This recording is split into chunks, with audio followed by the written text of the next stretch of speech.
Panglima Suku Dayak. Tiga kalimat ini tentu sudah tidak asing lagi di telinga kita, dan sudah barang pasti kita langsung berpendapat bahwa seorang panglima pada suku Dayak adalah orang yang mempunyai kelebihan, terutama kesaktian. Adil Kak Talino, Bacuramin Kak Saruga, Basenga Kak Cibata. Panglima, Raja Pato, dan Raja Totong. Itulah julukan tiga serangkai tokoh yang sering disebut dan diceritakan di salah satu wilayah adat suku Dayak Bangahe. Ketiga orang tersebut adalah Nek Kabadang, Nek Tapayat, dan Nek Mandi. Ketiganya bukan hanya sekedar dongeng belaka, namun ketiga orang tersebut diabadikan dalam bentuk pantak atau patung kayu suku Dayak. Patung kayu tersebut bukan dibuat di masa sekarang ini, namun dibuat oleh anak cucunya di zamannya di masa lalu, sehingga saat ini patung tersebut masih dapat dijumpai dan telah menjadi benda keramat.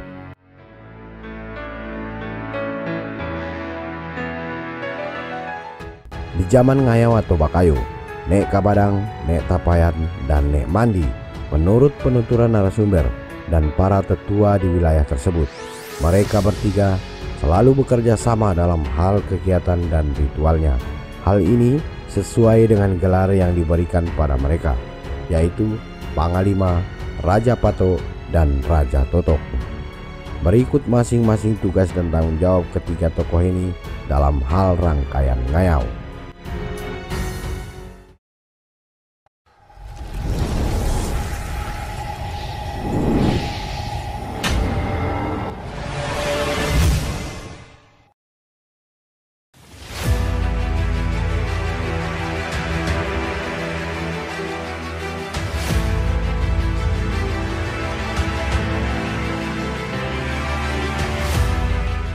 Diawali dari ibunya yang sedang menjemur padi.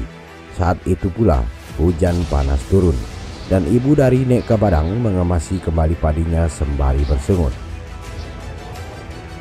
Entah dari mana asalnya, sebilah tangkin tiba-tiba sudah ada di atas padi yang ia jemur. Kemudian tangkin tersebut ia simpan dengan baik, dan tangkin adalah senjata perang khas suku Dayak Kanayat.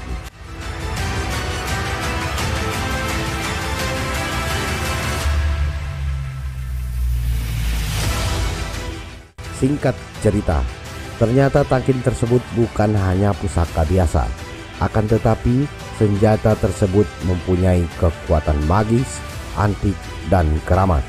Hingga akhirnya tangkin tersebut ia berikan pada anaknya, yaitu Nek Kabadang. Begitulah awal mula Nek Kabadang mempunyai kesaktian, hingga ia disebut panglima di masanya.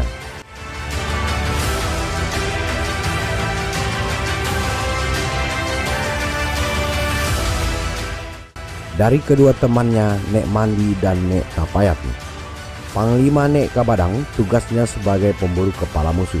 Kepala yang diburu tentu saja kepala seorang tokoh di kelompok lain, di antaranya kepala seorang yang kaya raya, tabib, serta kepala seorang yang dianggap panglima di kelompok atau komunitas lain.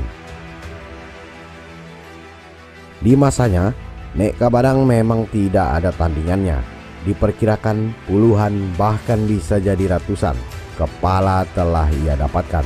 Menurut keterangan narasumber, Nek Kabadang tidak dapat dikalahkan karena rupanya Nek Kabadang tidak bisa meninggal dalam keadaan berdarah, atau dalam bahasa Bangahe mati badarah.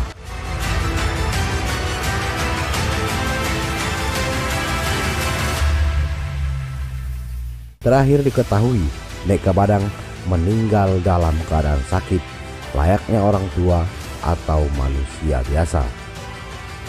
Hingga kini pantak Nek Kabadang masih bisa dijumpai, dan setiap tahunnya pada pantak rutin diadakan ritual, terutama ritual tutup tahun.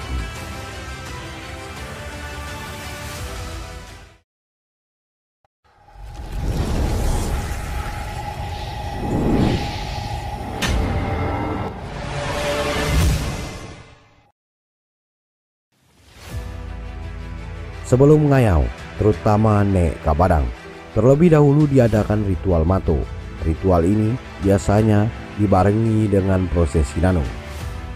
Pada suku Dayak, terutama sub Bangahe, mato adalah salah satu ritual paling sakral dilakukan karena mato berkaitan dengan roh seorang yang menjadi target dalam hal ngayau.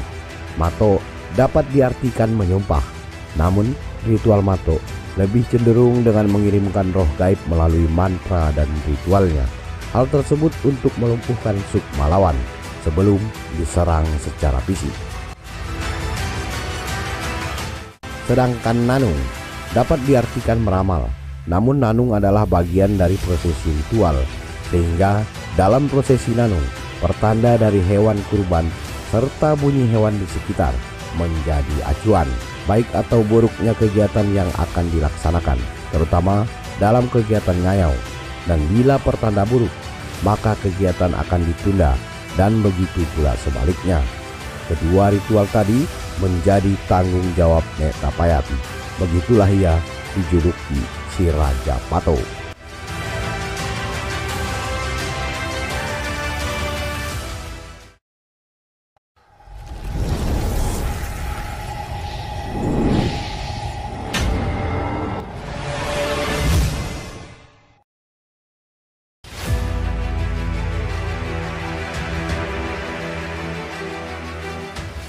Setelah kepala hasil ngayau dibawa pulang, terutama oleh sang panglima Kabadang, selanjutnya kepala tersebut akan diritualkan. Ritual yang berkaitan dengan kepala kayau umumnya pasti upacara notok, terutama pada suku Dayak Bangahe. Untuk melangsungkan upacara notok, tentunya tidak sedikit biaya yang dikeluarkan. Walaupun di zaman dahulu hewan kurban tidak dibeli menggunakan uang, akan tetapi dari ternak mereka langsung. Namun bila dibayar dengan mata uang sudah pasti mahal. Upacara ini diambil oleh Nek Mandi. Seberapa kali dan seberapa pun kepala hasil ngayau, Nek Mandi sanggup untuk melangsungkan upacara notok. Oleh karena itu ia dijuluki si Raja Totok. Saudara, ketiga tokoh tersebut sekali lagi hingga kini patung atau pantak mereka masih dapat dijumpai. Lokasi pantak berada di Desa Bagak, Kecamatan Memiki, Kabupaten Landak, Kalimantan Barat, Indonesia. Patung-patung tersebut telah menjadi salah satu situs budaya di wilayah tersebut. Dan patung pantak tersebut bukan hanya mereka bertiga saja, namun masih banyak lagi yang lainnya. Sehingga beberapa menamai lokasi tersebut Pantak 32. Tayangan tentang pantak dan tentang tangkin sudah ada di video Jubata Channel sebelumnya. Nah, saudara, sampai di sini perjumpaan kita kali ini. Semoga menjadi informasi yang menarik. Sampai jumpa di tayangan lainnya. Jangan lupa yang baru bergabung untuk memberikan dukungan dengan menekan tombol subscribe. Sukai dan bagikan kiranya menarik. Berikan komentar bila ada tanggapan. Akhir kata, adil Kak Talino, bacuramin Kak Saruga, basengat Kak Jubata. Salam budaya.